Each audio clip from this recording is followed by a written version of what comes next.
한국당이 어제 예산정책 간담회를 열고 내년도 예산 514조에서 총 14조 5천억 원을 깎아서 어떻게든 500조를 넘기지 않겠다며 예산전쟁을 선포했습니다.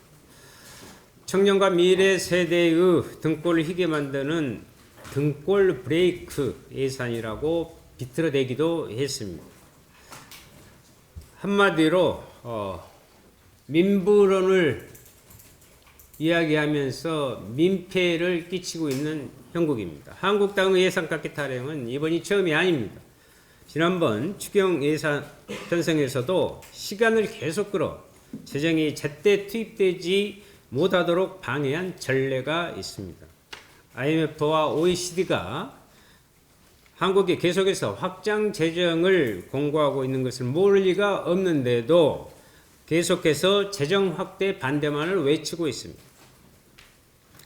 우리나라의 국내 총생산 대비 정부 부채 규모는 OECD 32개국 중에 4위 수준으로 양호한 편이고, 그렇기 때문에 적극적으로 확장 재정을 펼쳐서 경기를 활성화하라는 것이 국제기구들의 한결같은 주문입니다.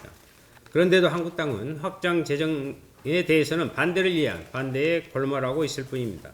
혹시 한국당은 경제 폭망 운운하며 내년 총선에서 반사 이익을 챙기기 위한 멍석을 깔기 위해 경제를 망치겠다고 마음먹은 것이 아닌지 의심스럽습니다. 서민 경제가 갈수록 어려워지는 상황에서 적극적인 재정 정책을 통해 경기 부양의 단초를 만드는 것은 정부의 가장 중요한 역할입니다.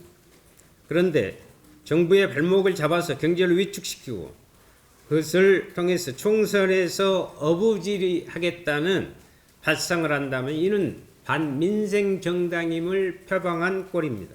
더 적극적인 재정 정책을 통해 꺼져가는 경기의 불씨를 살리게 하자는 데 동참하지는 못할 망정 민생 경제를 살리려는 노력은커녕 서민 경제에는 안중에도 없는 한국당에 돌아올 것은 국민의 엄중한 심판뿐이라는 것을 알아야 할 것입니다. 한마디 더 드리겠습니다. 지난 4월 패스트랙 폭력 사태와 관련해 한국당 나경원 원내대표는 국정감사가 끝나면 검찰에 자진 출두하겠다고 용용하게 밝혀왔습니다. 그런데 국정감사가 끝난 지 한참 지났지만 한국당의 그 어떤 의원도 출석할 생각을 하고 있지 않습니다. 그렇게 불법 폭력을 휘두르고 공무를 방해했으면서도 아무도 책임질 생각을 하고 있지 않은 것입니다. 국회의원의 불체포 특권을 이용해 버티기로 일관하면 된다는 생각은 국민이 용납치 않을 것입니다. 꼼수는 버리시기 바랍니다. 검찰 역시 수사 속도가 더디기만 합니다. 지금까지 조사할 만큼 다 조사했을 텐데 도대체 왜 계속 뭉구적거리는지 그 이유는 무엇인지 묻고 싶습니다. 제1야당 눈치보기인지 다시 묻고 싶습니다. 이미 고발인 조사를 한참 전에 끝냈고 패스트트랙 당일 영상 수백 건을 확보했으며 국회 방송까지 압수수색했습니다. 그런데 아직도 구체적인 조치가 진행되지 않는 것은 도저히 납득할 수가 없습니다. 지난주에 공언한 대로 정의당은 오늘 상무위에서 논의한 바 내일 검찰에 대한 항의 방문 등 행동에 들어갈 것입니다.